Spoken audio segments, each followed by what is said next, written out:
Hey, and welcome to today's video. Today I wanted to share with you my sourdough baking process and recipe because that is something that I actually had a few people ask me, and I just thought it would be fun to share with you how I make it and what I do in order to fit it into my busy day.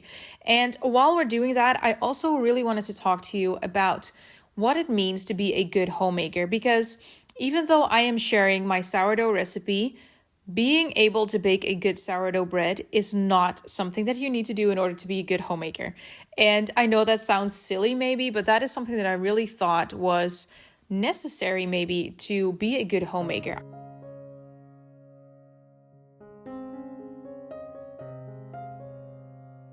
I always thought that you needed to have freshly baked bread, you needed chickens, you needed a dairy cow, and you needed to have a really pretty home and a nice kitchen and all the things.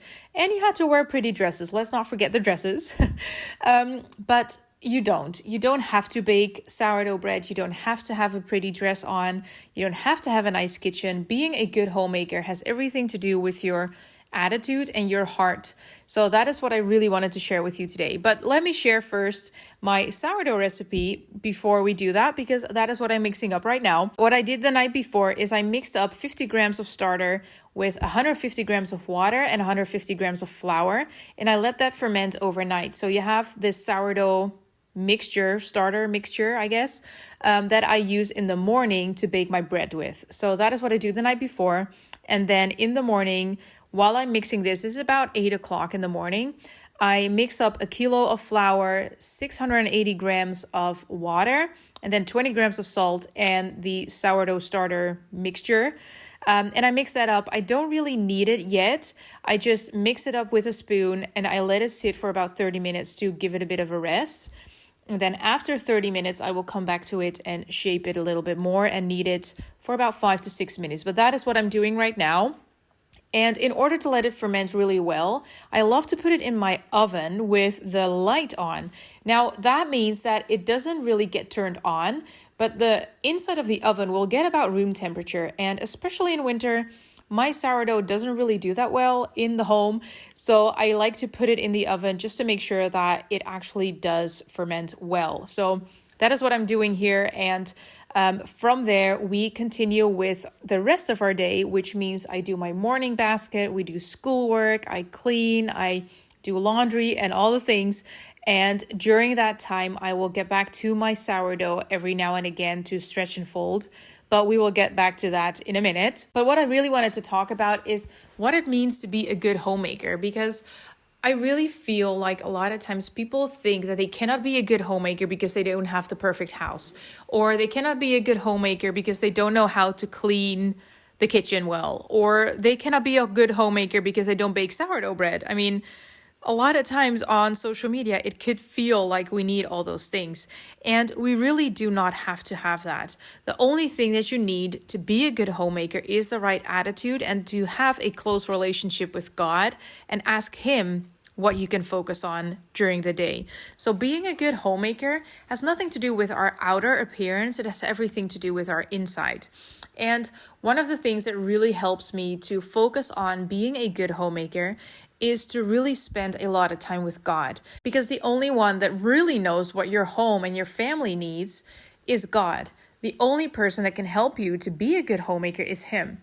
So I really love spending a lot of time with Him in prayer and in His Word, and really ask Him what I can focus on during the day. And sometimes that means that I bake something, that I cook delicious meals, that I focus on our food and our nutrition. And some days it means that I focus more on spending a lot of time reading to the children or spending a lot of time on teaching them things. Sometimes it means that I do a bunch of cleaning around the house, but I really involve God into my homemaking as well, because like I said, He's the only one that really knows what my home and my family needs. So that is something that I really love to do.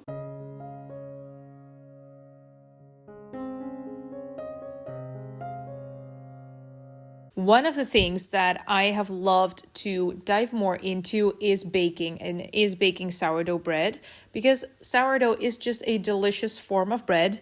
It is not that hard to make, to be honest. You just need the right recipe, but it's not that hard to make.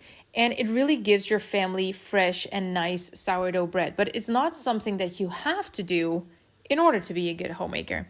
So that is just something that I really wanted to share, because I really feel like on social media, it can sometimes feel like we're not doing enough because we don't bake or we don't wear dresses or anything. And that is something that I have really struggled with. And honestly, I'm actually getting back on Instagram because I really do want to share more. And what I love about Instagram, that is one of the few things that I really do love about Instagram, is the community part.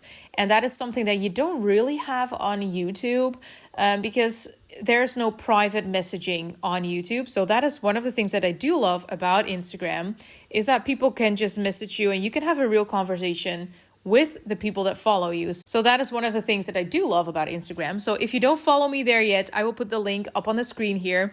But I really do want to get back on Instagram for the connection part. So really to connect with the people that follow me. So if you don't follow me yet, you are more than welcome.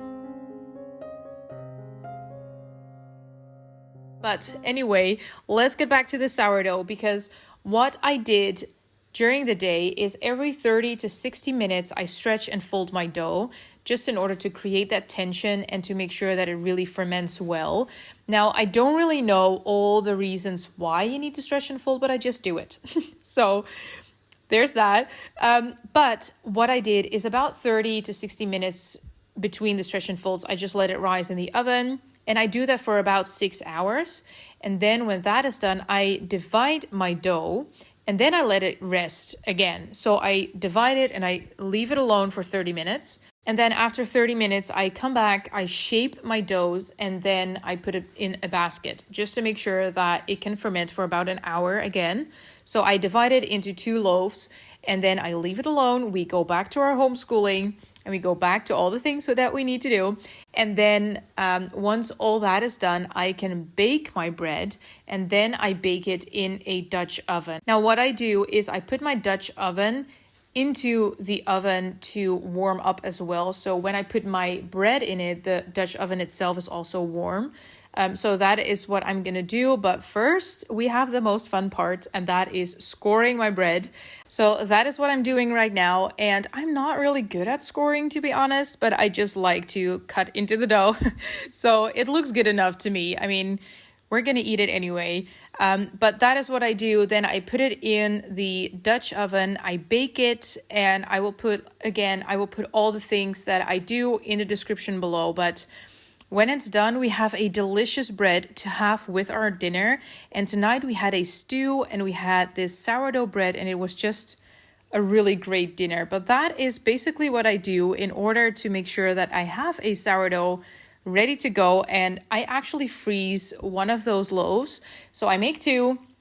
We eat one usually on the day itself, and then we eat one whenever we want because I freeze it right away. So I really hope that was helpful.